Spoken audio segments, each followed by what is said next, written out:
Welcome to the Barker Podcast Collection.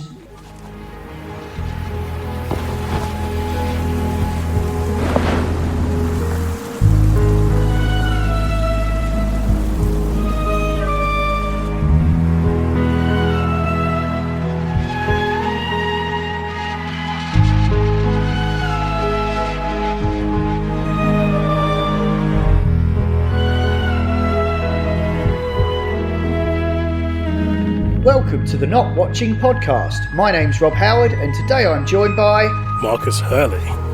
Alright, so it was Disney Plus Day the other week, and so we got a load of debuts of films and stuff, but also there was some announcements, and I definitely wanted to get your take on some of these, Marcus.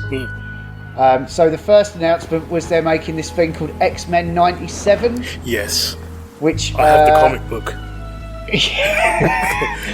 So it's an animated show. Yeah. This is their first entry into the X-Men. It's based on the X-Men 97 comic book, which was meant to be a follow-up to the X-Men 90s TV show.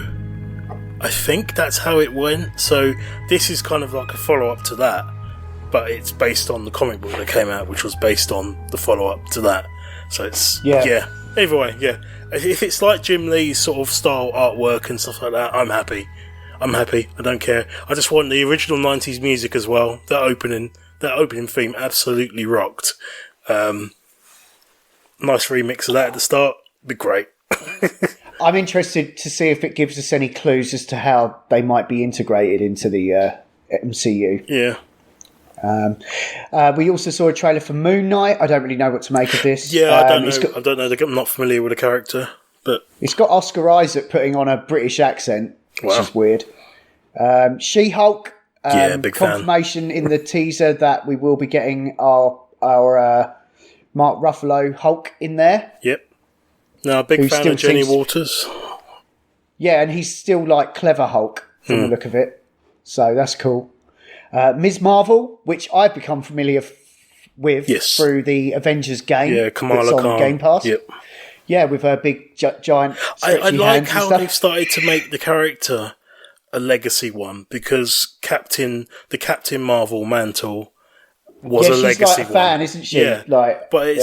Yeah, but she's dressed as like the traditional Ms. Marvel one, all in black with the big lightning S and the gold sash, which is kind of like in Marvel they kind of mixed the characters up a bit and changed them up.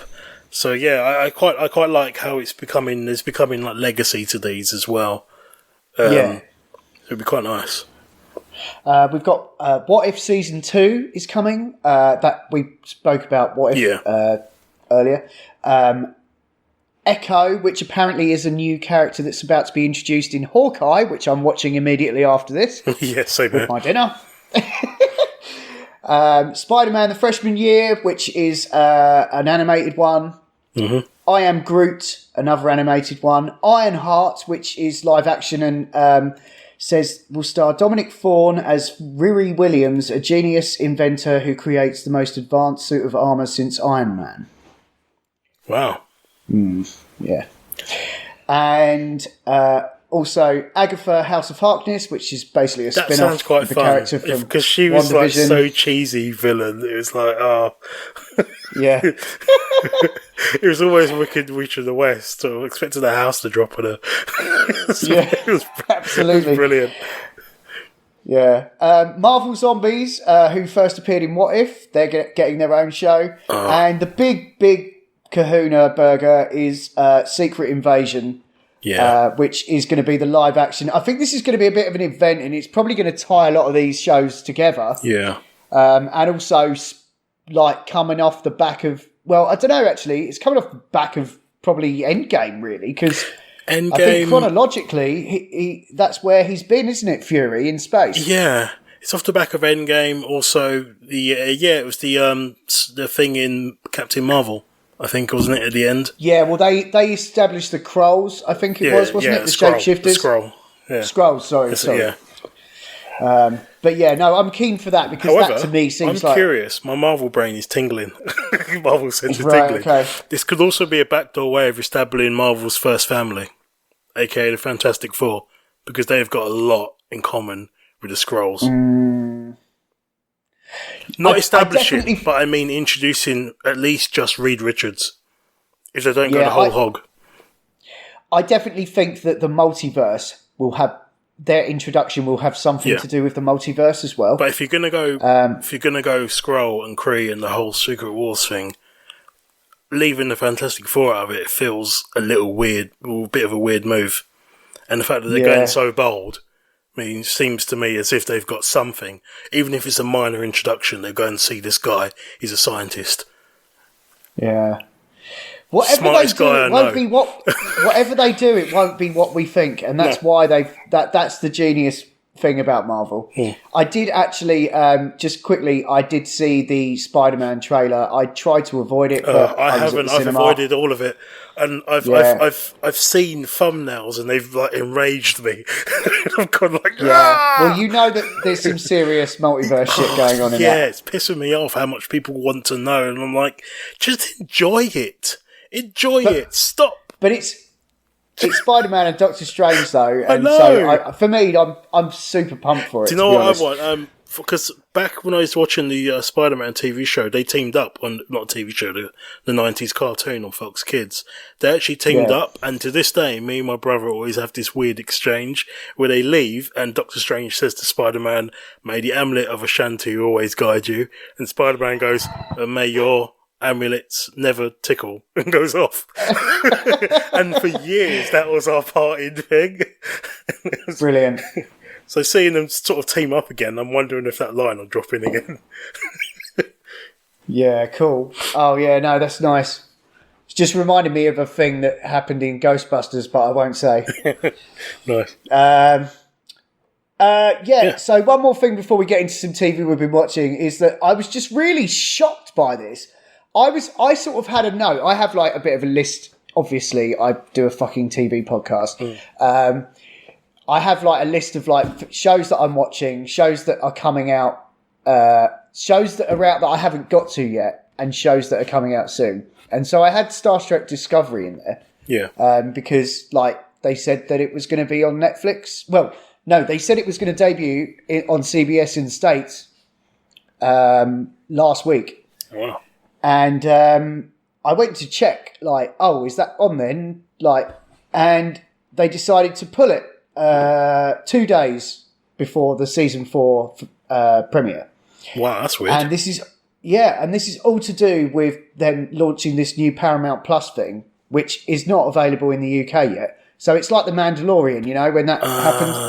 Okay. So but this is shit, yeah, because like this is a show that has an invested fan base, that have been able to watch it almost like day and date for the last 3 seasons, and now they're just like, no, sorry, no, you can't have it now. I forgot that Star Trek's owned by Paramount. Just getting flashbacks, yeah. So they pulled it internationally from Netflix. Oh my God. It makes me slightly concerned because I'm in the middle of a massive Star Trek rewatch. I'm halfway through season 3 of the OG. So I'm hoping they can hang on to their back catalogue at least. But as far as this show goes, Discovery, which I have been enjoying. I mean, to be honest, in a way, I don't care too much because they're saying it's 2022, it's coming out. Don't know when exactly, but there's so much on right now. Yeah. I was actually like, thank fuck. Yeah. I know what you mean. It's one less thing I have to fucking keep Every track time of. it came back, I was a bit like, oh, it's back. Oh, we'll find time to watch that. And then, because we know we'll just binge it. You just get absorbed into it. That's what I did with the last season is I didn't watch it until well into this year.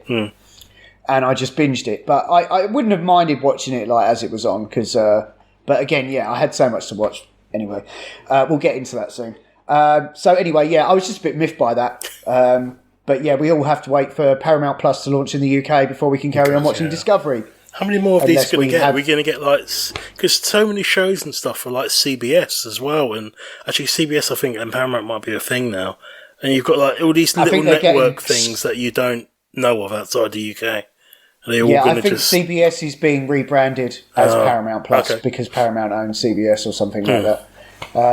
But yeah, no, it's a nightmare. It's already. I'm already subscribing. I mean, I just cancelled BritBox. Thank fuck, because I mean, I just get that to watch Spitting Image, but Yeah. I'm still subscribed to Amazon, Netflix, Disney, and Apple right now. But anyway, that's that. So let's get into some stuff that we have both watched first. Makes you want to Dexter- murder, doesn't it?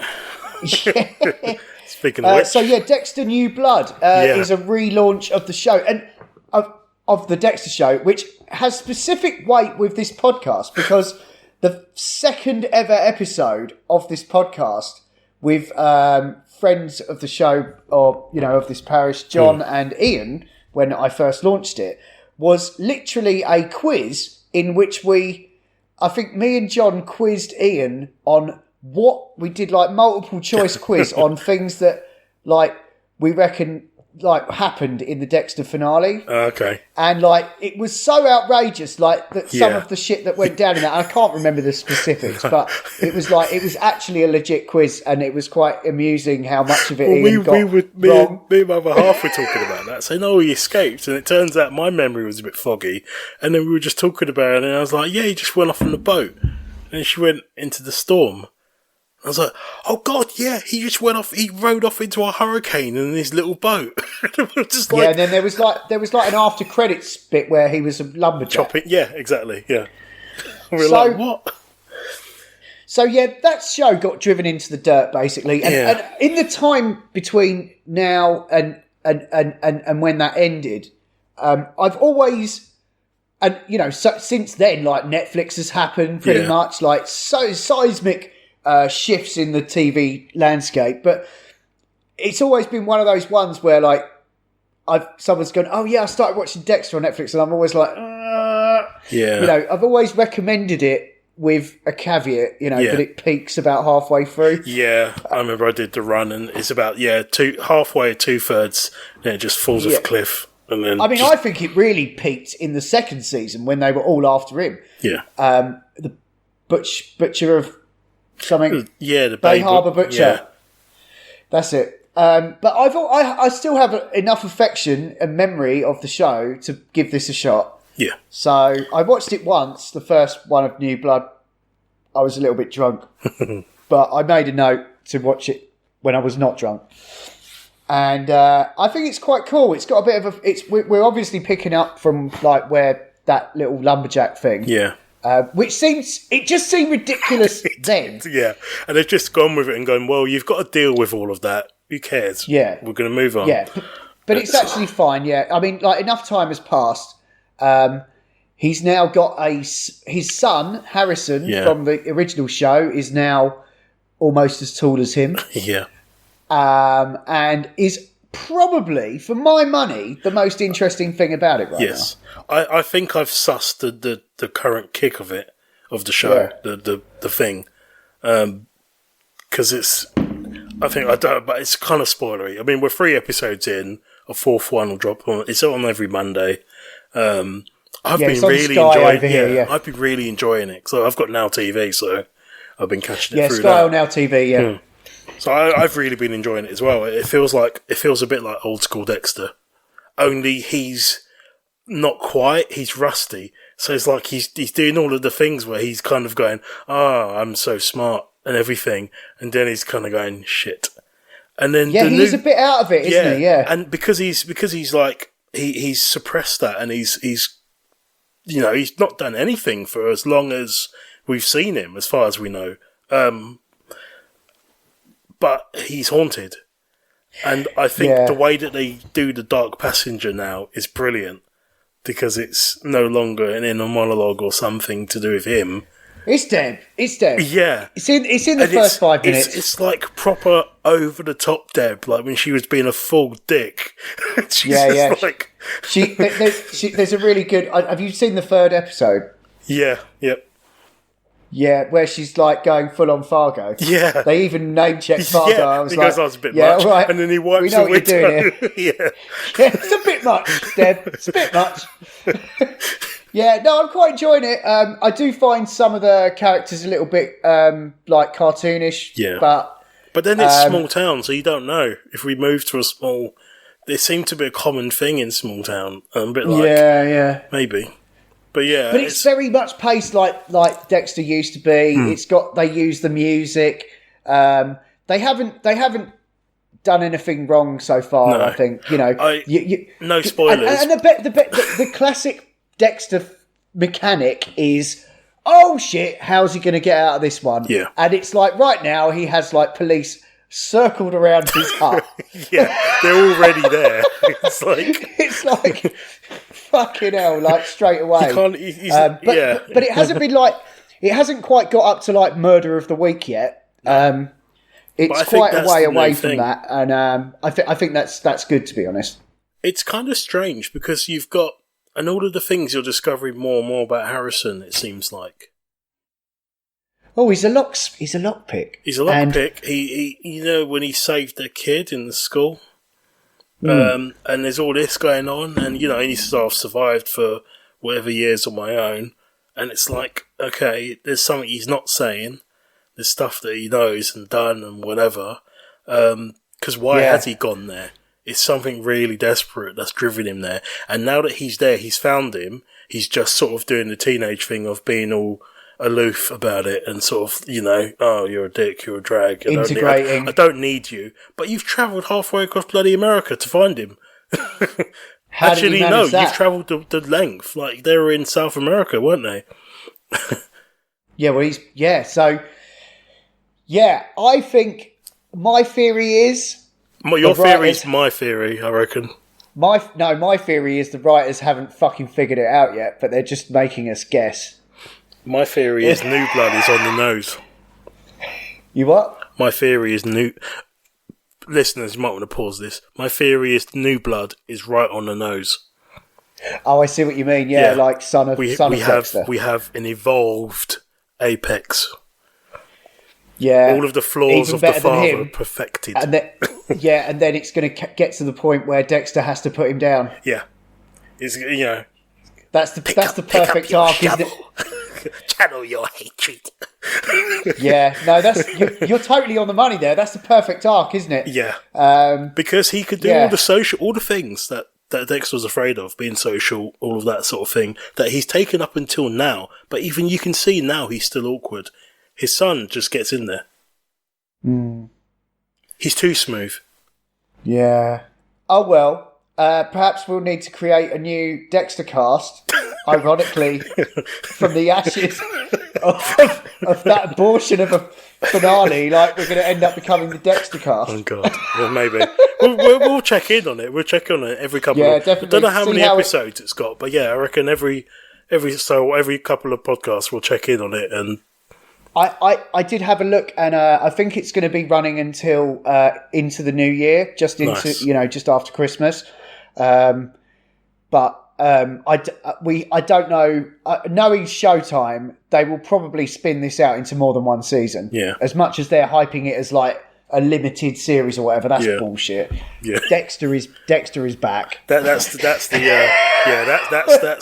thing to sell it to the network. And then they go, actually, this thing about a limited series, can we just carry it on? They go, I don't know about that. Boom, here's the stories we've written for the next 20 years. Yeah. And I'm honestly quite pleased to be talking about it in favourable terms. Yeah. It's nice to see it back. Yeah, definitely. Yeah, no, I'm enjoying it so far. The other big zeitgeisty show that I think the entire world has watched is Squid Game, Korean battle royale type situation. Yeah. I thought this was pretty tremendous. It's funny because it's one of those ones where the media have jumped on it again and kind of pushed it to the thing of saying, oh, people are really shocked by this and that. So you get the typical backlash where a lot of people say, oh, I thought it was overrated. And I'm kind of going, compared to what? I watched it all and it felt to me like a really good Korean drama with some shocking action things, bit of kind of horrific elements to it with a nice typical social commentary that a lot of Korean shows do. It's 100%. It's brilliant. It was good. What's to be overrated about it? The story it tells was perfect. Yeah, I haven't really got much more to say, really. No. I just really enjoyed it. I was really proud of my sister when I finished it. I said, "Oh, you've got to watch Squid Game." She's like, "I've done it already." I'm like, that's the reach that this has got. You know, normally Katie gets all her like recommendations off me. Yeah. And like it's just mainstream. It's as mainstream as fucking EastEnders, really. Yeah. Okay, so let's move on. Midnight Mass. Yes. I was going to talk about this on the Christ. last episode that I did by myself. I forgot to put it on the list. Yeah. But I'm kind of glad that I did because now I can talk about it with you. Yeah. This is Mike Flanagan's follow-up to The Haunting of Hill House and Bly Manor. Yes. Couple of people you'll spot in this as well. Well, he has his cast of characters. I like it seeing them turn up because they look a bit different each time, and you kind of go, "Is that? Oh, it is." Yeah, the kid from ET. Yeah, again. Yeah, Henry Thomas. Yeah, he's like it's like what Michael Caine is to Christopher Nolan. Yes, he'll be there. Yeah, he has to turn up. But yeah, no, it's kind of a sprawling, as usual. It's a sprawling sort of epic. Kind of horror, yes, basically, but it's baked in with metaphor, like all the best horror is massive, like argument about religion and stuff. I wasn't 100% sure what was happening until about halfway through. Yeah, I suspected. And then it's like, oh right, okay, yeah, it's that. Fine. That's amazing. It reminded me of what was that weird Scandi drama that was on Sky, the one with the mammoth. And Fortitude.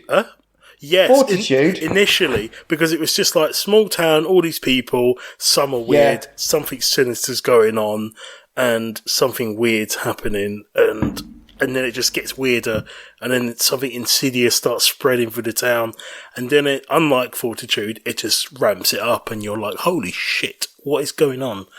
Yeah. I thought it was really good.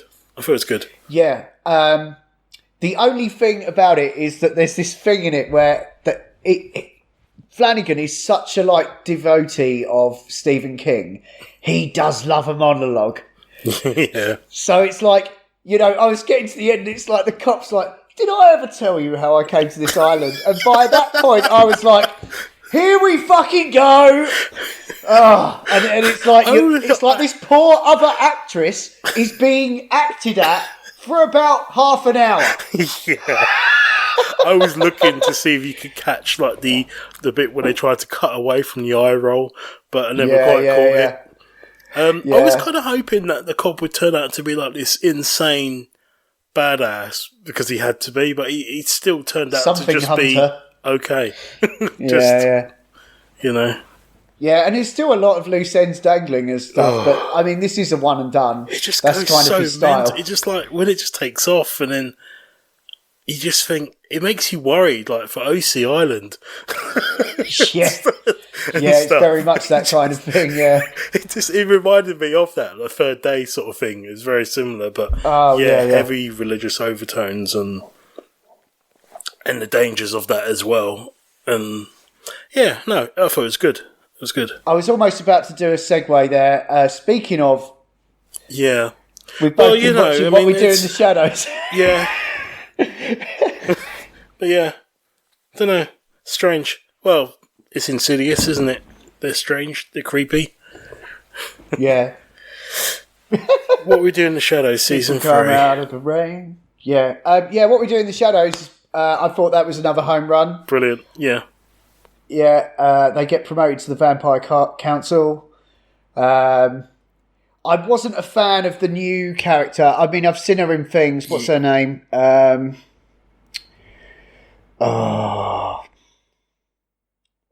She's like the guide. Yes. She's not the one who played Rufus' daughter in Bill and Ted, is she? I don't think it was the same one. Oh, yeah, it is her. Yeah. Okay. Yeah, she's got a very distinctive voice. Yeah, she reminded me a bit of like Olive from Popeye. Yeah, she's pretty much that character. Yeah, I know. No, I thought she was okay. Kirsten Starr or something, I think her name is. But I she's just in it a lot, and I just didn't really need that. I think it's got enough going on. Obviously, yeah, they've all got cool little storylines. There's a particular Nandor's kind of Nandor. I mean, without giving too much away, I'm going to use the most obscure reference. Go on. Nandor's having a Christopher, having he's having a Highlander Endgame moment. You know, it's like he's kind of done a bit. Yeah, he's tired. It's like, you know, Landlord of Relentless is relenting. He is massively, yeah. Sorry, yeah, I know it looks like I'm about to get in a pissed up mission here because I'm opening a bottle of wine, but for the listener, Rob is opening a magnum of champagne. It's a Rioja actually, but I've got spag bowl for nice. dinner, and I figured I didn't really want another beer. No, that'll go well with it, yeah. But I'll open one of these. Yeah, sorry. Yeah. Well, it's themed. It's red. It's liquid. It's full-bodied. True. Yeah. 32, good age. Yeah, you just need like a goblet that's like a talon to just pour it into, and that's it. You know. Yeah. I really enjoyed what we do in the shows. It's always over too soon. I think they're doing more. Yeah. There's plenty of. There's it a nice leaves little the door bit of well open for more. Oh yeah, definitely. And there's a nice bit of Taika Waititi. He shows up a little bit as well as one of the creators. He is fully. Oh, and they reference when they went to the council, because they went obviously back to the room, and they went, "Yeah, it's where we saw that, and we saw Wesley Snipes in the corner." It's like just in case you missed it.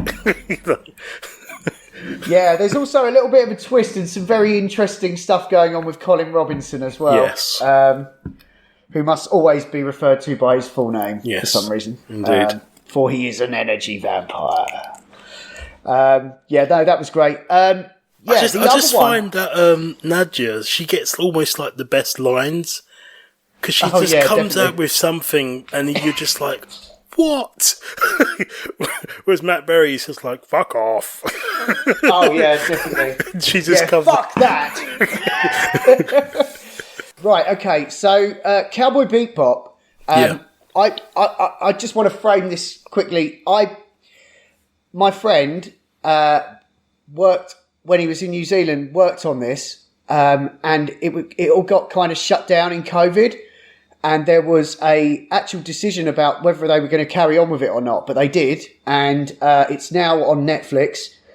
I watched some of the pilot. I found it very odd because I know that it's based on anime, and the lines and the delivery seemed very much like they were going for that. Yes, and I found it quite disconcerting.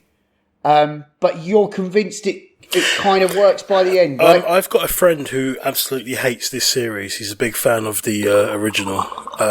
So you got that to contend with as well. Yeah, he actually came to visit over the weekend, and we had like a very heated discussion about it on both sides.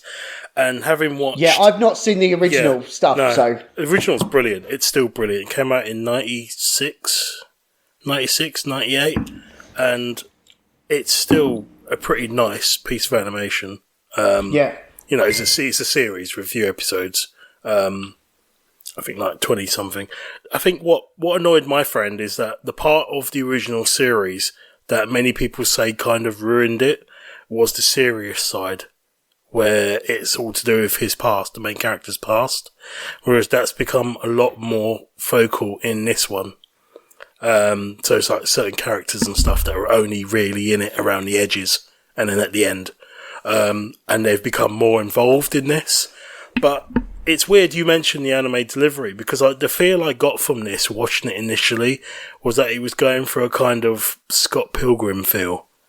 in which it seemed to not really be taking itself too seriously, which I was a bit kind of strange with. But the more I watched, you quickly kind of washes over you, and you kind of just get over the fact that, yeah, it's a little bit cheesy and stuff, and Faye Valentine is just obnoxious and sweary and just, she's quite funny, actually. Jet, you realise there's a lot more going on with him, Jet Black.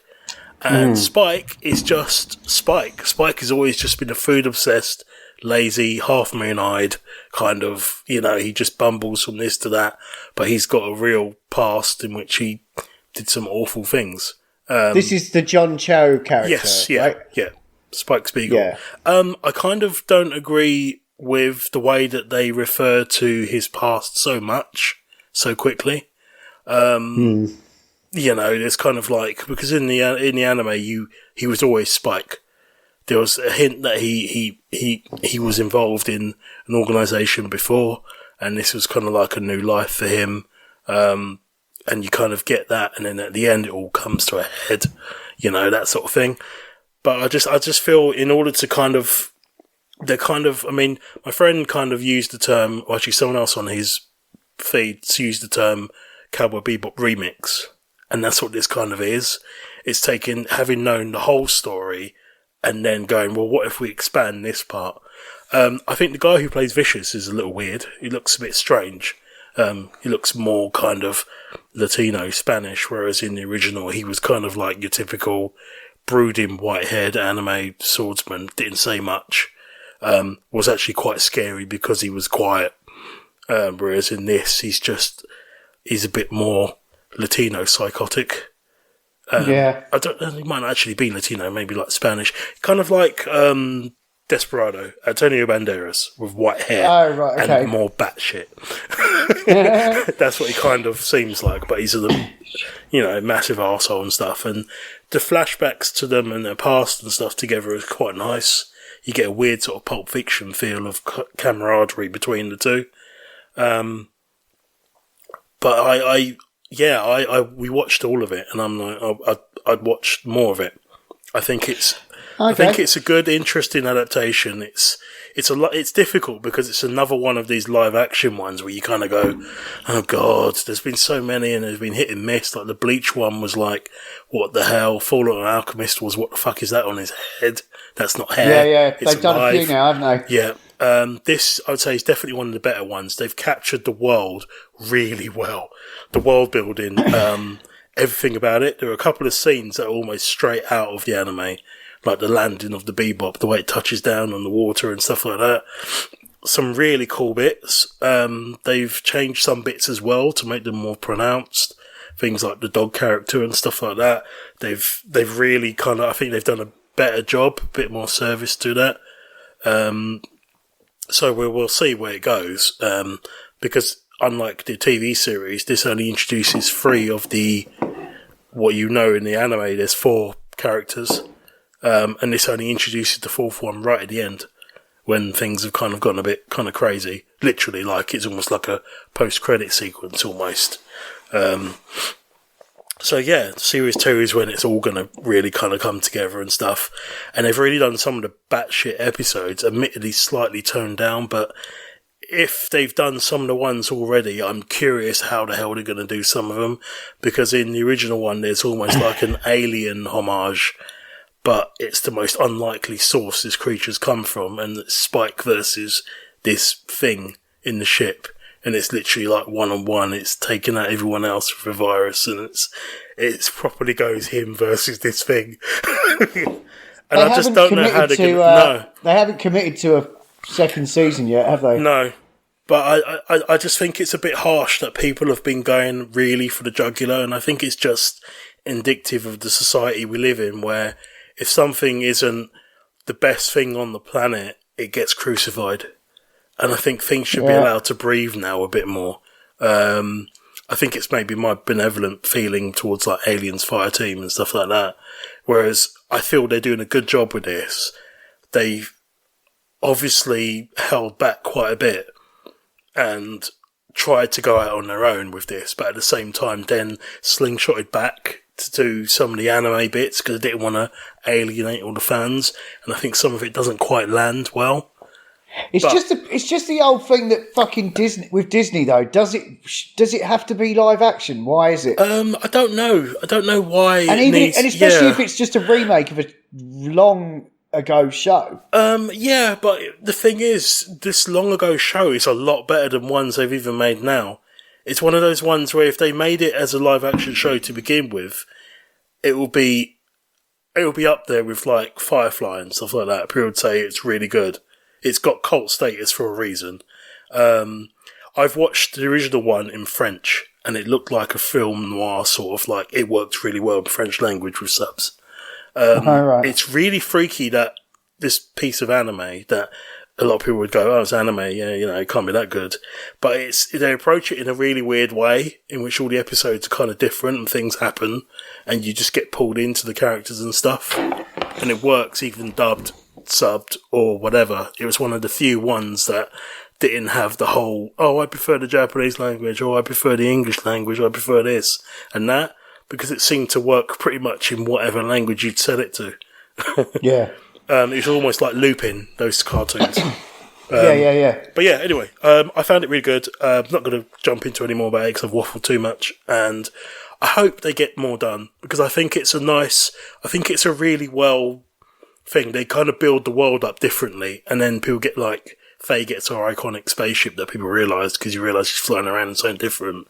And it's like, oh, okay. They're kind of like building it up slowly in a sideways sort of story.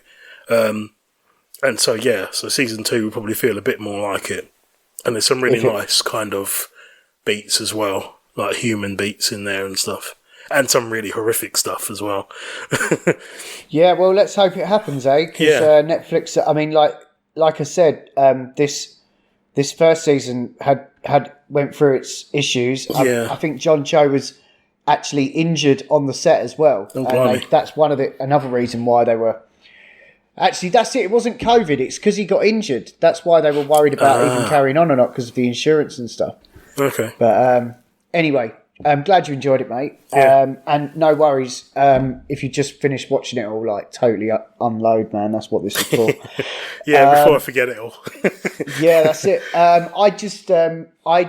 The sci-fi I've been watching over the last couple of months is Foundation on Apple, and this is based on the book by Isaac Asimov of the same name.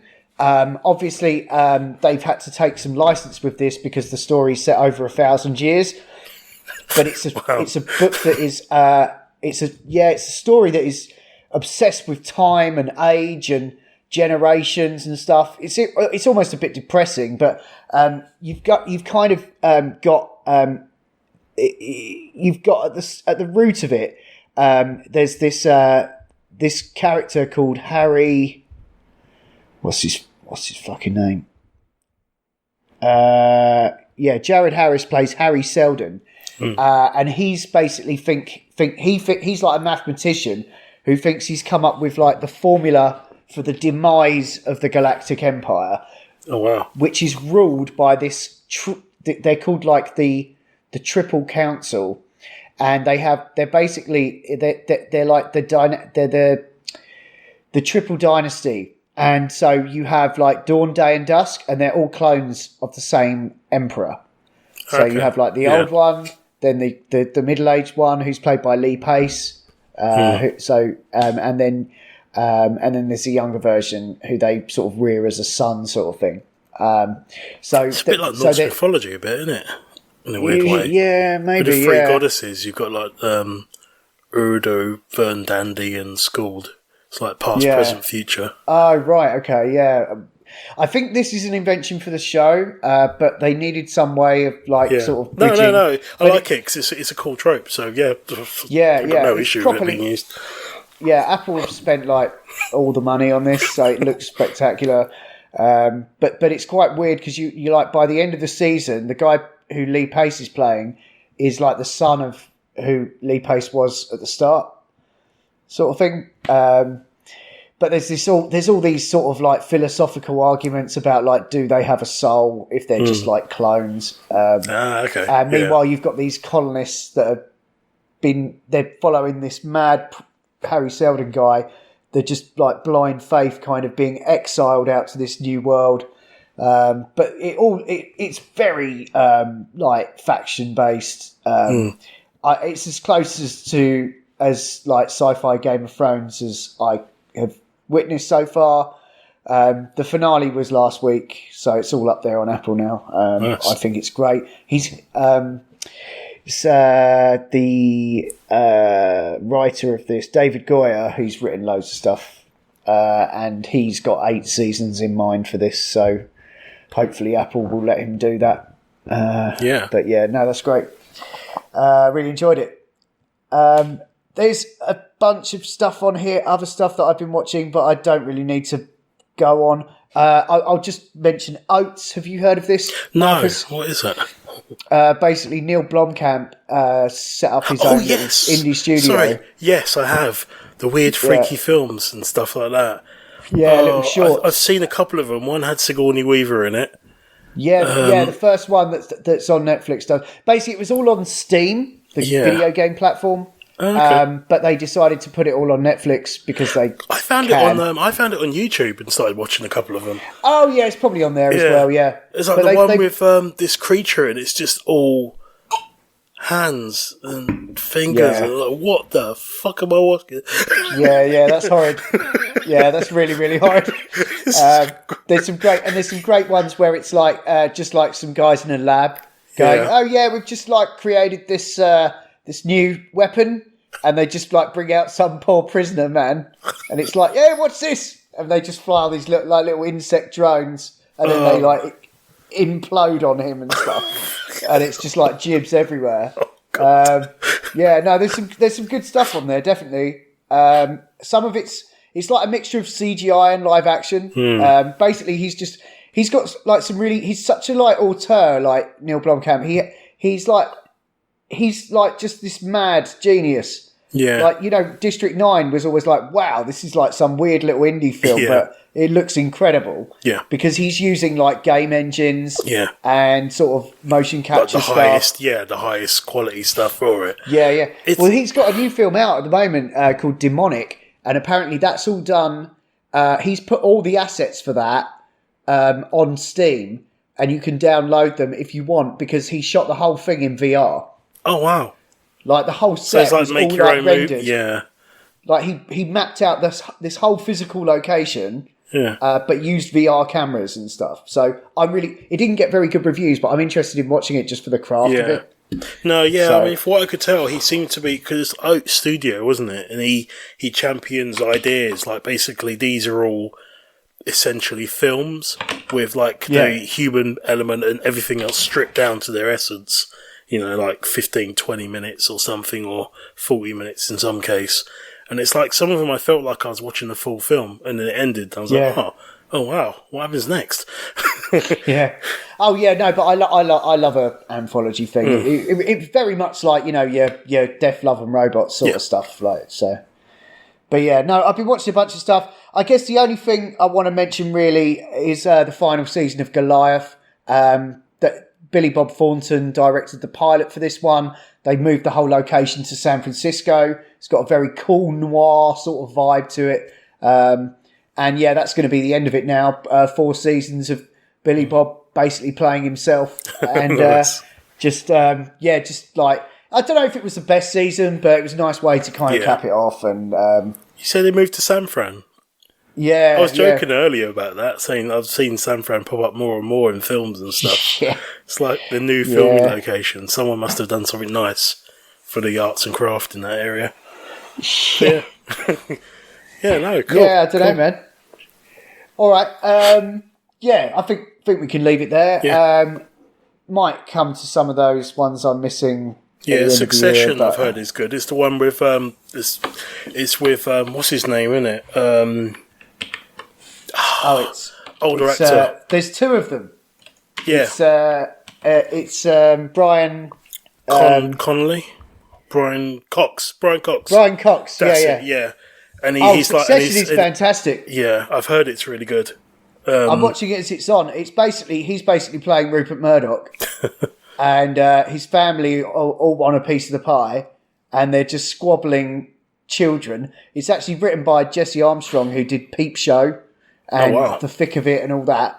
But this is like really high production HBO style. It's got Macaulay Culkin's brother in it, Kieran. He's playing the youngest of the children, and oh my god, honestly, Marcus, check it out. if you've got the slightest bit of interest, give it a go, because I probably will. It's a little bit hard to.